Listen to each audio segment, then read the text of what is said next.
닿으면서 하나님 성령이 되시고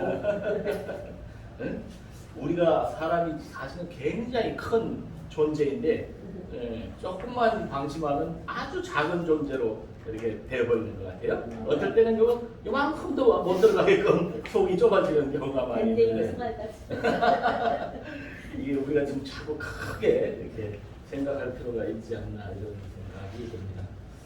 우리가 학문 중에서는 가장 그 높은 단계가 이제 심리학을 하고 그 다음 단계가 철학이라고 그래요. 그 철학 그 다음 위가 바로 이제 신학이라는 부분이라고 생각하는데 저는 굉장히 자부심을 가지면서 저 심리학 상담학을 했습니다만은 이런 심리학과 철학과 거기에가 신학이다 이렇게 하니까 자부심이 크죠. 굉장히 중요한 부분이거든요. 그러니까 어쩌면 인간에 대한 부분들을 다 이해하고 나서 신의 영역까지 이제 이해하는 부분이지 않느냐 이런 측면에서 얼마나 귀한 것인가 다시 한번 생각해 보면서 이 시간을 마쳤습니다. 한 20분 동안 함께 나눌 부분들인데 각자마다 이렇게 공부를 하면서 나아가는 방향들이 있는데 저는 그런 생각이 들었어요. 제가 막 신학을 하려고 할 때 저는 간디의 말을 굉장히 깊이 들었어요. 간디 아시죠? 인도의 간디. 간디가 뭐라고 얘기를 하냐면 나는 크리스찬은 좋아한다. 아니 나는 그리스도는 좋아한다. 그러나 크리스찬은 싫어한다. 왜냐하면 크리스찬들이 그리스도와 같이 살지 않는다는 거예요. 그래서 굉장히 충격을 받았어요. 아니 이거 참 또 간디라는 사람이 이야기를 하는데 그러면서 왜 크리스찬들은 그리스도와 같이 살지 못하는가 이 부분이 좀 의문이었는데 사실은 저는 크리스찬이 될 때 굉장히 두려웠습니다. 제일 두려운 건 뭐였냐면 예수님 같이 나도 순교를 해야 되는데 아무리 해도 자신이 없는 거예요. 제가 그 들어가는데 제가 그리스도가 되면은 예수님과 같이 살아야 되는데 어떻게 그 십자가에 못 박힌다고 생각하니까 이게 도저히 되질 않더라고. 야, 그래서 이제 세월이 그래도 한 10년은 흘러고 몇 년 흘러고 나니까 깨달고 나니까 이제 그것도 할 수 있구나 이런 생각이 들었어요. 너무나 신기한 것 같아요. 정말 그래서 시작을 했습니다. 그래서 저는 그냥 남들은 뭐 예수님 같이 산다 그러면은 그거 어떻게 살아 이러는데 저는 그 얘기를 듣고 간디 이야기를 듣고 어떻게 하면 예수님과 같이 살아가지를 사실 매일 고민을 해요. 나부터 그렇게 돼야 되지 않겠나 그런 생각인데 그래서 왜 그러냐 하면 이런 것 같아요. 우리가 이제 상담을 제가 공부를 하는데 상담이라는 건 서로 간에 이제 말을 들어주면 됩니다. 그리고 제가 그 다음에 이제 공부를 한 부분이 이제 코칭이라는 부분을 했어요. 코칭은 사람들 내면 속에 있는 모든 잠재 능력을 다 끄집어내줘서 스스로 답을 내주게 해주는 거예요. 어떻게 보면 제가 초창기 들어오면서 배웠는데 굉장히 중요한 부분이잖아요. 잠재 능력을 끄집어내서 그 사람이 스스로 답을 내도록 내가 답을 내주는 것도 아니고 고도로 높은 기법들이에요. 그리고 나서 이제 이 멘토링을 다시 공부를 하게 되는데 이 멘토링이라는 것은 하려면 자기가 가지고 있는 지식과 경험이 있어야 돼요. 목사님 좀 전에 말씀하셨는데 지혜가 있어요. 지혜. 이 지혜라는 것은 뭐 어디서 나오냐? 지혜는 지식이 기반이 돼요. 지식이 기반이 되고 나서 반드시 경험을 해봐야 지혜가 되는 겁니다. 많은 사람들은 보면 자기가 경험해보지 않은 것들을 많이 얘기하는 거예요. 이건 지혜가 아니고 지식뿐이에요. 지혜가 되려면 반드시 경험을 이뤄야 돼요. 그래서 그런 측면에서 저는 이제 사실은 제가 그때 논문도 썼는 게 뭐냐면 멘토링을 통해서 세계 선교를 어떻게 할 것인가 이거였어요. 제가 하는 부분은. 그래서 여러분들과 함께 저는 오늘은 이 멘토링이라는 한 부분을 가지고 어떻게 우리가 이 선교 활동을 하면서 그 사람을 하나님의 사람으로 이렇게 갈 수 있도록 할 수 있을까 이런 부분에서 잠시 좀 말씀드리면 좋겠다 이런 생각이 듭니다. 신학적인 부분은 목사님께서 하셨으니까 우리가 이제 보통 크리스찬들은 멘토가 누구라고 그러죠? 예수님이 멘토라고 그러죠. 예수님은 12명의 제자를 그죠? 다 이렇게 길러서 훌륭하게 마지막 하나님의 사역을 할 수 있도록 만드는. 그 중에 대표적인 부분이 이제 베드로 같은 거죠. 굉장히 좀 성질이 천방지축하고 다혈질이고 이런 사람임에도 불구하고 그 사람이 마지막에는 예수님보다 더 큰 일들을 해낼 수 있도록 만드는 겁니다. 그래서 저는 이제 그렇게 어떻게 사람을 만들 수 있나 이런 것 쪽으로 연구를 하는 사람이에요. 그래서 이제 보통 이게 이제 베드로의 그 멘토링 기법은 약 한 8단계를 긋습니다. 8단계. 그 8단계는 어떻게 하느냐면 베드로를 찾아가잖아요. 1단계는 찾아가는 거예요. 사람을 딱 보기 위해서. 저 친구가 좀 뭐가 될 만한가? 아닌가? 봐야 되잖아요. 사람을. 이제 멘토는요. 성인군자하고 달라요. 성인군자는 아무나 저 사람하고 이게 성장하겠다 이런데 멘토는 딱 보고 저 사람이 성장 가능성이 있나 없나를 보는 겁니다. 그러니까 찾아가가지고 두 번째는 이제 지켜봐야 돼. 가만히 지켜봅니다. 저 사람 좀 역량들이 어떤 게 있는지, 저 사람이 이쪽 분야로 갈 수 있는지 이런 걸 지켜보기가 2단계예요. 그다음 이제 3단계는 그 사람을 파악하는 거예요. 그죠? 저 사람을 쫙 파악하면서 또 대화도 한번 쫙 던져보고 또 이렇게도 던져보고 해야 되잖아요. 왜냐하면 잘못하면 시간 낭비가 많이 되잖아요. 파악하기가 들어갑니다.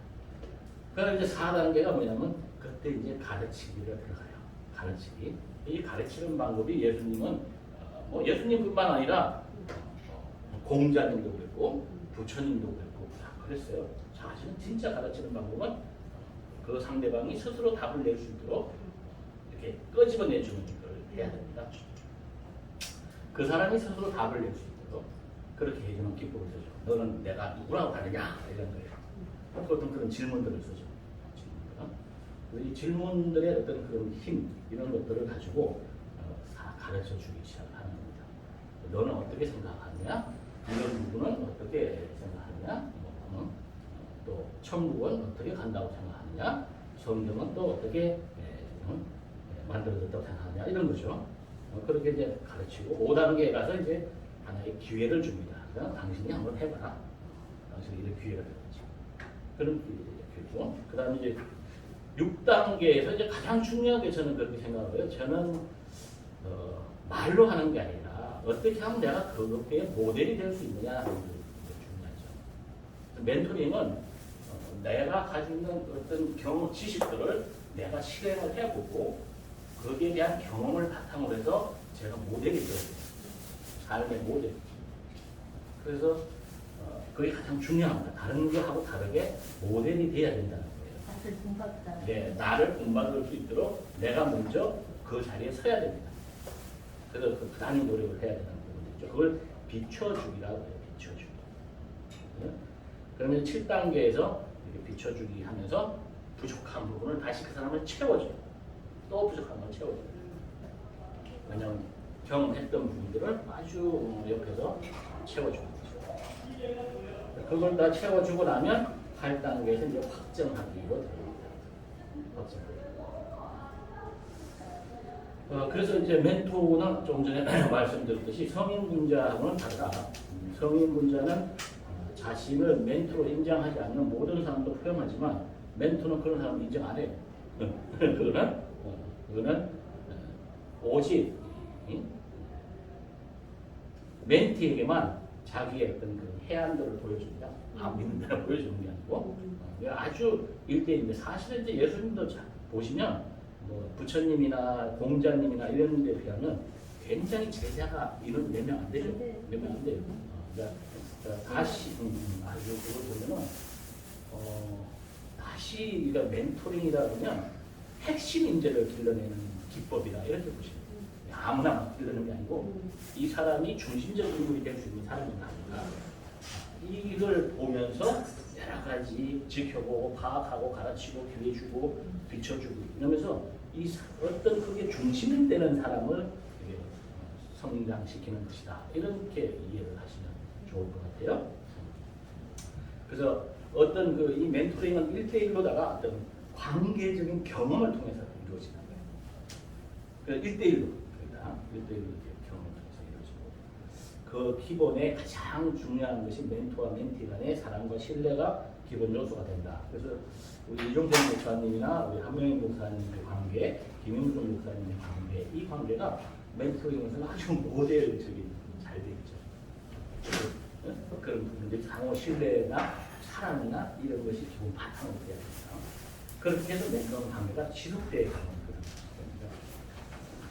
그래서 결국 이제 우리는 이렇게 했을 때 어떤 그 최종적인 목적은 그럼 어디로 가야 되느냐 하는 부분이죠. 한 사람이 어떤 멘토링을 통해서 마지막 단계까지 갈 수 있는 것. 그러니까 지난번에도 말씀드렸습니다만, 우리가 왕세자라고 한다면 벌써 뭔가 자질이 있는 사람이죠. 자질이 있는 사람이에요. 노라도. 네, 그래서 코칭의 기법이나 멘토링의 기법은 상당히 티칭하고 가르치는 건 좀 달라요. 가르치는 것은 그냥 티칭으로 들어가지만 이 사람들은 벌써 자질을 가지고 있는 사람들이기 때문에 티칭이 아니라 그 사람 스스로 질문을 통해서 답을 낼 수 있도록 만들어주는 그런 기법이 필요한 거죠. 그게 달라요. 그래서 그러면 그 사람들은 벌써 어느 정도는 다 준비되어 있는 사람들이죠. 지금 여기 계세요. 그렇죠. 대단하신 분들이죠. 벌써 뭐 기본 바탕이 되어 있으니까 그분들에게 질문을 통해서 서로 답을 이렇게 얻을 수 있도록 그렇게 만들어주는 역할이라고 생각하시면 됩니다. 그랬을 때 그러면 그 성장의 속도는 어떠냐? 왜냐하면 뭐 듣는 것보다는 공자가 그런 얘기를 하잖아요. 듣는 것이 아니라 직접 행하도록 하는 것이 중요하다는 거죠. 왜냐하면 듣는 것은 금방 잊어버려요. 자기가 듣는 것은. 그래서 가능하면 저는 사실은 이렇게 전부 실행하도록 하거든요. 모든 교육이. 그냥 듣는 교육이 아니에요. 직접 실험해보고 직접 써보고 이런 방법들을 연구를 하고 사실은 저도 대학에서 지금 교육법을 연구하고 있습니다만 다 그런 기법을 쓰는 거예요. 그래서 자기가 경험한 것은 잊어버리지 않는다고 하잖아요. 공자님 얘기했듯이. 그렇게 잊어버리지 않도록 어떻게 교육을 할 수 있는 게 뭘까. 그런 것들을 좀 연구하는 거다. 이렇게 보시면 좋을 것 같습니다. 그래서 항상 멘토와 멘티 관계 속에서 그 사람이 실천해 볼 수 있도록 기회를 제공해 주는 거예요. 자꾸 만들어주고. 그래서 완전하게 경험해보고 나서 얻어질 수 있는 것을 습관화할 수 있도록 이렇게 만들어준다. 그래서 보시면 되겠습니다. 결국 우리가 이제 저는 그렇게 생각을 해요. 마지막 많은 사람들이 뭐 여러 가지 생각을 가지고 있지만 저는 예수님 같이 살아가는 방법이 어떻게 해야 되느냐. 예수님 같이 살아갈 수 있도록 해야 된다. 이렇게 하는데 그 사람이 예수님 같이 그런 삶을 살아갈 수 있도록 예수님이라 그러면 뭐 반드시 뭐 이렇게 십자가에 못 박혀서 간다. 이거는 아니에요. 그건 아닌 것 같아요. 그래서 저는 예수님이 천국이다 이렇게 보여요. 천국. 저는 천국 복음이라는데 천국이라고 해요. 왜냐하면 예수가 오시기 전에 성경적으로 보면은 세례 요한이 회개하라, 천국이 가까웠다 이랬잖아요. 예수님이 오시는 거를 보면서 회개하라고 했다고. 근데 저는 사람들이 회개에 대한 부분을 다르게 보는데 저는 회개를 어떻게 보느냐면 회개는요 원래 상태를 고스란히 그대로 가지고 있는 걸 회개라. 원래 상태. 본래의 거를 이렇게 적이 없이 그대로. 근데 그걸 뭘로 보냐면 난 자꾸 되돌아가라는 거예요. 그게 본래가 뭐예요? 하나님. 저는 그렇게 보는 거예요. 그 본래대로 되돌아가라고 자꾸 얘기를 했는데 처음에 예수님이 오시기 전에도 얘기를 했는데 돌아가시고 나서도 또 그 얘기를 해요. 계시록에 보면. 또 회개하라. 그러면 아직도 안 돼. 제대로 몰랐다 이런 얘기예요. 뭔지. 그럼 내가 어떻게 그 본래대로의 그 상태를 고스란히 가질 수 있을까? 이걸 고민해야 되잖아요. 그걸 고민해야 돼요. 근데 그걸 고민해야 되는데 그게 될 수 있는 방법이 뭐 있어? 저는 이제 그렇잖아요. 누구나 다 가보면 다 10개명 갖다 대면 다 죄인이에요. 다 대부분 다 죄인이에요. 자기가 아니라고 하는데 아니에요. 저는 다 해봤어요. 누구를 막는 큰 소리 치는 사람들일수록 더 죄가 많아. 실제 제가 그런 사례를 하나 말씀드릴게요. 이분이 굉장히 자존심이 돼서 저도 그랬어요. 사실 난 죄가 없는지 알았어. 잘 살았다고. 인생을 잘 살은 거야. 근데 이분이 암에 걸렸어요. 이제 돌아가시게 됐어. 얼마 안 되면 6개월 성교를 받았어요. 그래서 이제 찾아온 거야. 목사님 왜? 네? 아 지금 뭐 하도 지금 뭐 괴롭대 인생이. 네? 6개월 성교를 받았으니까. 근데 내가 그랬어요. 회개 한번 해보세요. 회개할 게 없대. 잘했다. 그래서 10개명을 한번 갖다 놓고 한번 보세요. 그런데 이제 찾아와가지고 막 우시는 거야. 봤더니 참 뭐 조금 어릴 때 도둑질도 했지, 또 무슨 뭐 간음도 했지, 안 한 게 없어. 그런데 자기는 안 했다고 착각에 빠진 거야. 근데 나도 보니까 그래요. 뭐 어릴 때 도둑질 안 하는 사람이 있어. 다들 다 그래요. 그런데 지금 이걸 희한하게 여러분은 경험을 해보셨는지 모르지만 예수님을 만나가지고 예수님의 믿음이 생기면 죄책감이 없어지는 거예요. 죄의식. 이게 뭐 예수를 안 만나고 그냥 살면요. 죄의식 때문에 일이 안 돼요, 사실은. 자기 마음속에 죄가 있기 때문에. 이거 자기도 모르면서 그냥 세상 살아가는 거예요. 근데 거기서 자기가 엄청 울면서 회개를 하시더라고요. 실제로. 그래서 아, 당신 참 잘 봤다. 근데 자, 어쨌든 그런 부분들로 인해서 우리가 온전하게 간다는 길은 바로 그런 예수님을 만나서 성령이 나에게 임했을 때 가능한 거예요. 예수와 함께 됐을 때 내 죄의식이 없어지는 거예요. 그렇지 않으면 사업도 안 되고 뭐든지 안 돼요. 제 경우는. 그러니까 예수를 만나면 죄가 사해지는 거야. 희한한 일이에요. 그 경험이 너무 신기해요. 그래서 이제 저도 그렇게 되고 나니까 마음이 편안해져요. 저는 하는 것마다 사업을 해가지고 한 7번을 무너졌으니까 얼마나 무너졌게 실패의 경험이 많겠어요. 근데 나중에 보니까 바로 그런 데서 있다. 저는 그렇게 보여지더라고요. 그래서 이제 우리는 바로 그렇게 예수님과 같이 산다는 것은 예수와 같이 십자가에 못 박혀서 돌아가시는 게 아니고 예수님을 믿다 보면 예수님이 너희들에게 내가 가는 것은 성령을 보내리라 했듯이 그 성령이 나에게 임해지는 거예요. 그 성령이. 그러면 이제 하나님 예수님과 연합된 거잖아요. 그럼 이렇게 됐을 때 그 삶이 어떻게 되는가? 그냥 굉장히 평안해지죠. 불안 같은 게 없어져요.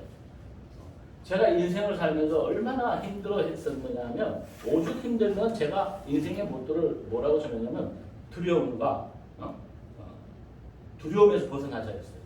계속 끊임없는 두려움이었습니다. 인생이 얼마나 그 두려움이 많았겠어요. 항상 그 불안과 두려움 속에서 살아가게 된다 이런 얘기죠. 그러나 그것이 임했을 때는 그 자체 싹 없어져요. 진정한 평안입니다. 평안. 내 마음의 평안. 평안과 또 자유로움 속에. 근데 나중에 진리를 딱 깨달잖아요. 모든 거에 자유로운 사람이 되어버린 거예요. 모든 거에 자유스러워졌어요. 그래서 그런 경험을 저는 하게 됩니다. 자유로운 사람이 되고 모든 거에서 걸림이 없는 사람이 됐어요.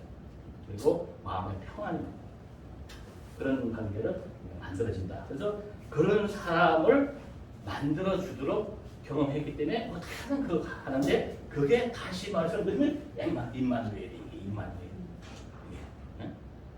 하나님이 함께 계신다 이런 얘기입니다. 자, 이게 뭐 예수님이 그냥 얘기하니까 성경적으로 그냥 자꾸만 그렇게 받아들이는 사람 많지만 아니에요. 하나님이 내 안에.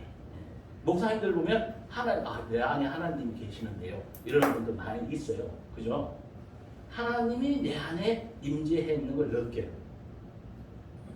그리고 내가 하나님 안에 이 말은 뭐냐면 이제 경험적으로 제가 해보니까 그냥 이렇게 메시지 같이 줘요. 느낌으로. 그러면 뭘 할 때 여기 일을 하잖아요.